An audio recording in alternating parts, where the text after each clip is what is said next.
What's up, guys? It's Zachy J, and today we're going to be talking about why stress is more dangerous than cocaine, why stress is more dangerous than drugs. And then we're also going to talk about narco-capitalism because that's deeply intertwined into how we address the use case of drugs in society. So, why is stress so bad? Well, first, let's make a distinction between acute stress and chronic stress. Acute stress, like short-term stress, can actually be to your benefit. You can use short-term stress, for instance, when you're working out to build a better, healthier body, and it gets you that hormone dump, and it's get some adrenaline in there. It's good for you, right? You're using hormesis now to build a better body by stressing it. Perfect. That's a great use of stress. But chronic stress, oof, you got avoiding chronic stress is huge because chronic stress literally is breaking down your body, it's breaking down your brain, it is neurotoxic, it is not good for you. And after a lifetime of processing chronic stress, it leads to things like ALS, ASL, Alzheimer's, Lou Gehrig's disease, multiple sclerosis, autoimmune diseases, heart diseases, right? It's not good.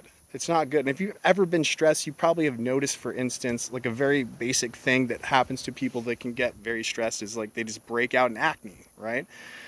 You probably noticed that, oh, wow, why am I having to deal with these blemishes? Well, stress is a huge one. And if you want to just look better, just stop being stressed. But man, is that hard to do, right? It's not an easy thing to do. So what most people do in society is they lean on drugs and some sort of self-medication.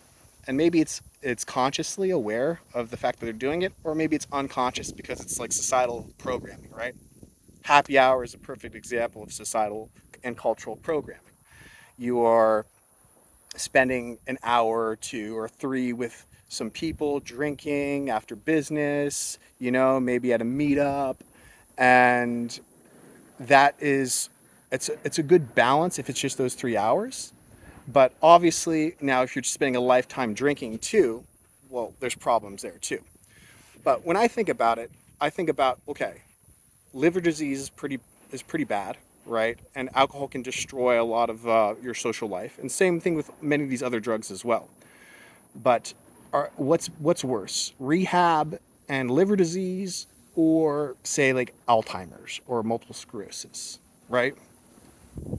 And that's a tough one because now you have to figure out if you're dabbling with these substances, even other substances other than alcohol, which one's worse. And if you were to be addicted to stress, if we phrase it like this, if you're addicted to stress, which one's worse for you? And you do the Venn diagram, the comparison from all these other tools or drugs, right? And you can see which ones are you willing to risk? Are you willing to risk like the neurodegenerative diseases, autoimmune diseases, and stress-related diseases like chronic fatigue syndrome? Or are you risking addiction, liver disease, and some other chronic ailments that these other ones have, right? So that's a question that you'll have to answer yourself. But you can get ahead of it if you just use these tools properly. And then you can actually develop a release valve. But none of this, that is to say, is me advocating for the uses of drugs. I would say I would rather people have the healthiest version of offloading stress possible. Meditation, breath work, working out, those are way more positive than doing drugs. However, so much of society, so much of people in the world are doing drugs. We have to accept the fact that that's a norm. It's historically been accounted for from the Romans drinking wine. You know what I mean? Soma in the Hindu culture, mushrooms in the shamanic cultures, Amanita Amascaria. So drugs aren't going anywhere. And this is where narco-capitalism comes into play, right? Narco-capitalism is examining, and well, there's different, you know, definitions of narco-capitalism, but in this one, it's an examination of society and how each economic, social economic level of society and what drugs they like to partake in. So let's play a little game, okay? You'll probably get this answer correctly. But what is the drug choice of the blue collar? The average working man who's going out there and, uh, laying down asphalt, pouring concrete, building a house, for instance. Blue collar work as a mechanic. What do you think they're doing? Now, if you thought to yourself, oh, they're the ones that are going to go sit down and drink a beer after work, you're correct, right? That's what the blue collar is, right? That's what they're known, stereotyped for. What about the white collar? What do you think the white collar is doing? The white collar is the accountants, the people that are working the spreadsheets, they're doing the taxes, they're filing endless paperwork, you know? What do you think they're doing? Well, they're doing cocaine. They're doing the stimmies, right? And let's take a step back. So the blue collar is doing the alcohol, right? Because after a hard day of working their body, they want to desensitize themselves to potentially what they just ran through the whole day. And what better way of doing that than drinking some alcohol that works on your GABA to desensitize you, on your GABA systems in your brain to desensitize you, right? And then you have the white collar with the stimmies. And why do they like the stimmies? Well, maybe it's because after hours, an 8-hour workday of sitting in front of a computer screen, crunching a number, carrying a decimal point across a spreadsheet, they just want to catch up in life. They want to live fast, as fast as they can, to have as much fun as they can in the short period of time before they have to go back into this cubicle farm where they then again have to look at a blue light screen. So, now here's where it gets interesting. What about the step above the white collar, right? These are the bosses, the people that are running the company. What do you think they're doing? Well, on average, they're doing one more second to make your guess. Okay, perfect. On average, they're doing ketamine. Okay, they're doing dissociatives. They're doing things that are allowing them to take a step back from the responsibility and the management of people's lives, right? Wouldn't it be tough to, if 20 people are under you and they have to answer to you and you have to understand that they're also living their unique lives, and then you might have their life in your hands to a certain degree because they're using this job to feed their families, right? And this management might come at a psychological cost. And that psychological cost and those stressors of having to deal with interpersonal problems along with business might make it so you want to dissociate from all of that. You want to take some steps back from all of that, right? And just not even think or feel anything about it for a bit of time. Well, how about the step above the bosses, right? These are the bosses of the bosses, the people that are not running the companies but are owning the conglomerates, right? They own maybe many companies at any given time. What do you think their drug of choice might be? Remember, if you want to make this guess accurate, put yourself in their position, right? You're running multiple companies. You're like hundreds of people might be answering maybe indirectly to you. Their lives are in your hands. What drug of choice might you want to partake in? Well, if you chose opioids, you would be right. They are choosing opioids, right? They're choosing opioids to completely get numbed out, just to be, just melty and relaxed and just, ooh. I just had a hard day making the millions, whatever, and all I want to do is not even think, not even feel, nothing like that. I just want to be zonked out, right? So they're dabbling with the opioids. So so there's two other categories too that we need to talk about for narco-capitalism, and that's the lower what's below the blue collar, right? And by the way, these are all averages, so there's definitely people that are mixing and matching and all sorts of things. But the people below the blue collar, okay, what do you think their drug of choice is? Hmm. Hmm. If you guessed THC, you'd be correct, right? There's a little bit of THC, but THC has a bunch of unique properties to it, which also like you can find the usage of it throughout society in general. But there's a reason why below the blue collar, like the lower class is using it, and it's because of its accessibility, right? Sometimes your drug usage is based purely on accessibility. And that's why you have countries like Somalia where they have like what is that drug called? Cat, K-A-T. It's a drug you have to chew all day like a cow, and then it gives you a stimmy and a high. Or betel nut in the Philippines, where you have to soak this betel nut in lime, and then you just put it in your mouth, right? You have a caustic chemical plus that too. So that one's pretty wild. I don't know if I would recommend those ones, but those societies, that's normalized. Is normalized. And this stuff is normalized because if you also think about narco-capitalism, it's about access, right? Each economic strata will have access to different options. At the highest levels, of course, you're going to have infinite access. You're probably going to have access to the pharmaceuticals that you want to have access to, right? So, what they say, Kanye West is deep into doing whippets, right? Nitric oxide, and they say he's deep into the nitric oxide because he has access to pharmaceutical grade nitric oxide. Of course, he's going to have his choice of things that he wants to do. And if you have the ability to, if you think about the cost of these drugs, right? Some of these drugs, opioids, cost way more than THC or marijuana or cannabis, right? Costs way more than that. So odds of them doing that is higher. Same thing with the blue collar too. The blue collar might not want to spend for whatever the street price is for cocaine or whatever the street price is for opioids. And so instead, it's just like the beer is just perfectly adequate. And then you have this transcendent category, which is a hint, where it's found, it's being used in all social standings. And what do you think those ones are? I'll give you a second. Well, if you guessed psychedelics, then you'd be right. Right? Psychedelics are a transcendent category because their usage is being used in all social economic stratas of society. If people can have access to it, they tend to do it sparingly, of course. So it's not like it doesn't tend to have the addiction models that these other substances do have, but they're there.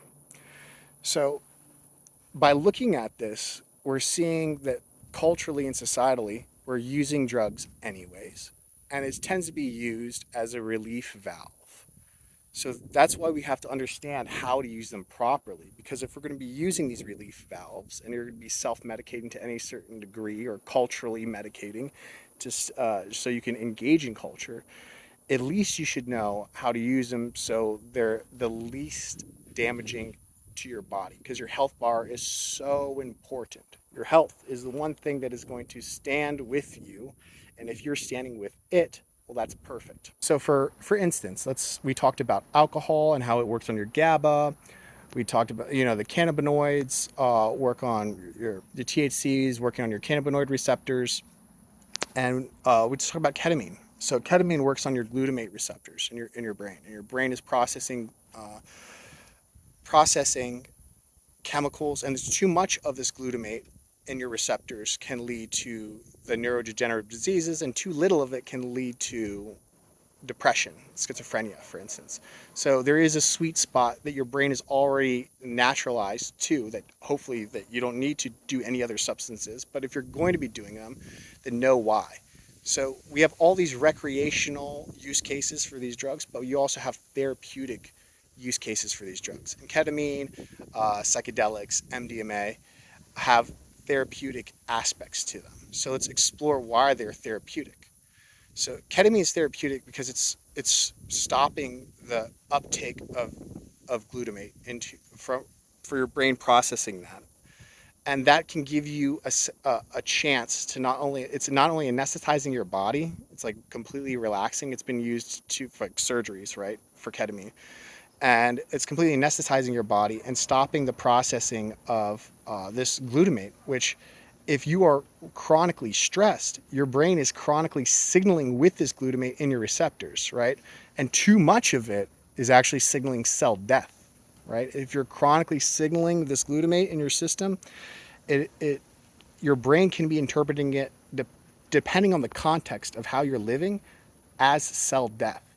So it kind of makes sense why some people with chronic stress are experiencing neurodegenerative diseases, because their brain is just like, oh, the thing is dying, right? The brain is dying. The body, the vessel is suffering and dying. Like we'll just keep shutting down things down then because, and then you get into the the cascade effect where your brain is signaling that things are shutting down, and then it starts shutting things down, and now you have a real problem, right?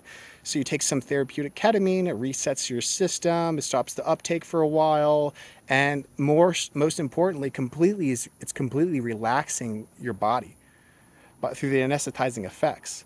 And that relaxation through your body is allowing your not only your brain to relax its grip and its processing of stress if you're chronically stressed, but the holding patterns in your body are being relaxed as well. And so then let's talk about the therapeutic approach for MDMA and say psychedelics like mushrooms or LSD. Well, those ones are working on your serotonin systems, right? So you're increasing the levels of serotonin in your system by taking the substance. And so MDMA, it can be very therapeutic because some people don't know what it feels like to feel that deep wellspring of love that is actually within inside of them. And if you don't know what it feels like, how can you even like be asked to reframe in a positive light if you don't have a reference point for the positivity that you're hoping to reframe to? So that's why you have people with PTSD and they're leaning towards these things as therapeutic treatments, and they take them and they can have massive effects and benefits from them because they're actually getting to feel what it feels like in their body, potentially for the first time ever or first time in a very long time, of what that feels like. And if you've ever touched love, even through love of another person, love of something that you really enjoy in life, you know it's therapeutic, you know it's healing. It's actively grounding you in the present moment. It's revitalizing you. The hormones that are in your brain when you're feeling love are very wholesome and balancing and healthy. So having a little bit of that as a frame of reference is instrumental if you because it can combat your environmental stressors because it's so immediate and impactful. And if your environment is actively if you're actively having to have all these antagonistic aspects in your environment, then these things can help you look at them and still find there's love inside and still feel that because serotonin really, that's the love chemical. And then for other psychedelics like mushrooms and LSD, they even have these hidden benefits, right? They increase your ability to have neural signaling and neural wiring. This is like this neuroplasticity and neurogenesis, right? So if you're taking those things and you are now expanding, your brain is expanding with you in your moment and in your environment. So that's why you can have more novelty when you're taking these things, even if you've been in the same environment for your whole life. You can take like LSD or mushrooms, look around you and be like, wow, I never noticed the vividness of these colors or the sensations of my own body. Because your brain is now opening up new neural pathways and it's being programmed to build more neural pathways and more communication with your whole entire brain in general. So that tends to be very therapeutic because this is just my opinion now at this point. If you are going through chronic levels of stress where it's going to lead to depression, it's like pruning your neural wiring around you because you're just focusing and reinforcing on pathways that are signaling, hey, I need a survival, right? I need to just to focus on survival. If you're just focusing on survival, you're not going to have the extra textures that you can get if your brain is running on a higher frequency, higher emotions, higher hormone balance, right? And if you're expanding and growing, if you feel like every day you're growing and getting better, you're probably not going to be depressed. But it happens to be that when the walls are closing in, we've heard this one before, right? The walls are closing in, there's a rock bottom, right? That's where people have to bounce off of either their neurological state where there's nothing more they can do, and they finally hit this completely low zero point, which then enables them, hopefully, if they survive that psychological effect and whatever's happening in their environment around them, now they can build from that, right? They can regrow from this, become a new person from this. But that dark night of the soul, we ideally don't want to have to face that, because even though it makes a great story where you look around and you can talk to other people and be like, hey, look, I survived this thing and it came out better as a result. There's plenty of examples of people that did not do that, and you can just look around. You can see in for instance, if you go around any big city, Philadelphia, New York, and there's people that are homeless in the streets, that apart from other issues while they're there, they probably went through a dark night of the soul and they did not get better. So you do have outliers of people going through something like that and becoming excellent, becoming masterful, and we need them as examples to show that there is a way through, right? And that's why you have like a story in the Bible, like of Job, and he's going through a complete dark night of the soul, family, home killed, burned down, livelihood destroyed, and still he keeps his frame of reference, and then he comes out of the other end of it still believing in God, and then getting to get the benefits of having that as well. So if you want to avoid the neurodegenerative diseases, which is there because of stress, then if you have a moderate intake of any of these substances that has been talked about, the stimmies like cocaine, dissociatives, uh, alcohol for just the it's like depressive. It's categorized as depressive. If you're using them wisely, you can at least start offloading stress from your body, because there's holding patterns of your body. It's not just in your mind, right? And your mind is our body, and our body is our mind. So we have to find ways to program freedom, liberation, happiness, joy into our physical form and into our mental form as well. And if you're using these tools to do that, and especially if you're using these tools in a therapeutic capacity, and if you want to use them in therapeutic capacity, just read a few things on how to do that. And then your relationship with these things can change. And then you can use them as a tool for your life, instead of just being at the whim of culture that's telling you, hey, if you want to fit in, just drink some alcohol every day for happy hour, right? Because eventually that will lead to negative side effects too. So just balance your risk. Balance your risk. Take things with moderation. And if you do your research, you can actually take things so they become holistic and healthy for you. And it's not that like drugs are bad, but people can do bad things with them, like any tool. So how are these tools in your life? And if you don't have any problems, you don't take these substances, perfect. You're amazing. Awesome. That's so awesome. But if you are taking even just one of these, even the legal ones, just understand your relationship to them, and you might better understand your relationship to stress and how you're managing stress in your own system. And the faster we can process stress in the healthiest way, the healthier you'll be in terms of longevity. And you want to maximize your longevity. You're going to be playing the game of life potentially on average, 80 years? So you don't want to make your back end of your 80 years filled with neurodegenerative heart problems, whatever. You don't want that, because that will like that's like the least enjoyable way to spend life, is not knowing your own name, for instance, right? Yeah. So how are you going to use this in your life? Hopefully, use them well. And if you've liked this video, think about giving it a like and subscribe. That would deeply help the channel. And because guess what? We're all sharing consciousness together. So let's make it better. Make it better for yourself, and you'll make it better for everyone else. Thanks, guys, for tuning in, and have a great rest of the day. Bye.